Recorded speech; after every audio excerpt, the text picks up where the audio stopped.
So here we all are, unable to grow the glorious and masculine dimorphic beard, left to our own devices to slow dance into the darkness of the subhuman purgatory.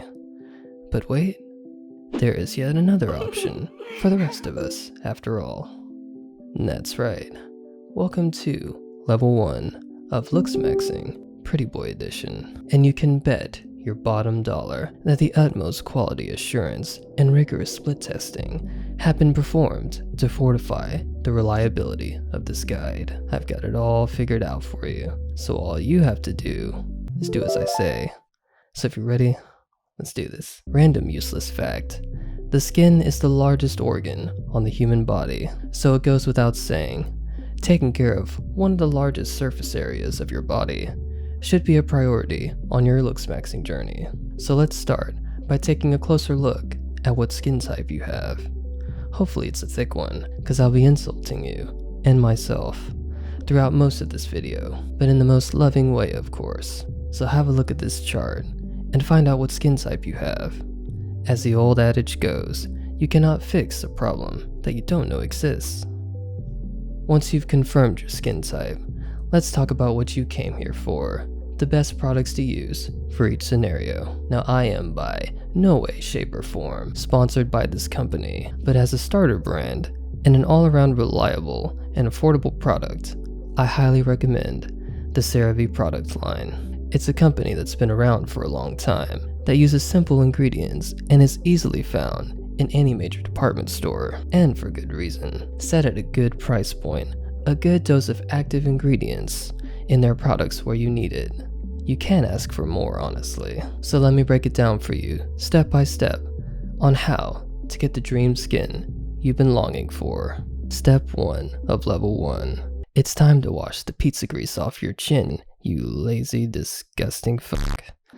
No matter what skin type you have, go ahead and go to the store and pick this one up. You're gonna need it. Benzoyl peroxide. This is the active ingredient in this cleanser that you will need to finally fix your ugly mug. Wet your face with warm to lukewarm water.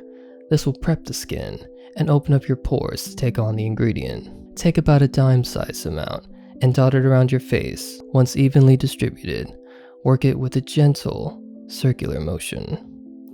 Keyword: gentle. I know you're anxious to massacre all those pesky pimples, but allow the ingredients to softly penetrate the skin.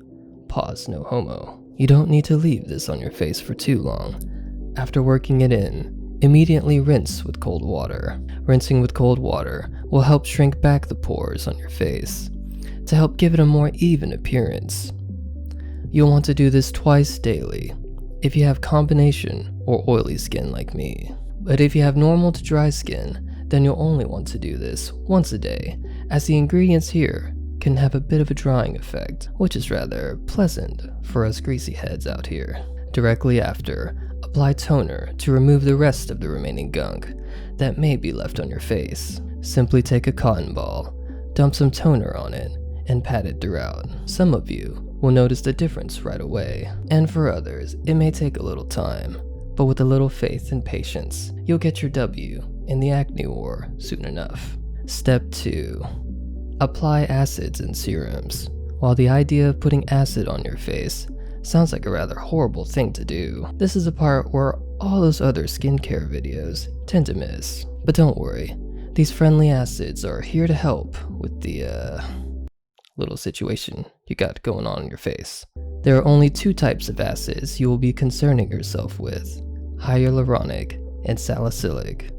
To put simply, apply a small amount of hyaluronic acid serum on the areas of the face you find dry, and use salicylic acid on the areas you find more oily throughout the day. This will usually be the areas where you see enlarged pores, such as your nose and along your mid-face. Salicylic acid is going to be the soldier you need to march into those stubborn sebaceous filaments and take them out. If you're younger, you won't need this next part, but for my older audience out there watching this, listen up. Start adding retinol serum into the mix ASAP. This will be the ingredient you will need for anti-aging. But a quick cautionary tip: the face can only take so many ingredients at once before it becomes rather annoyed at you and irritated. So because of this, plan to rotate the use between salicylic acid and retinol.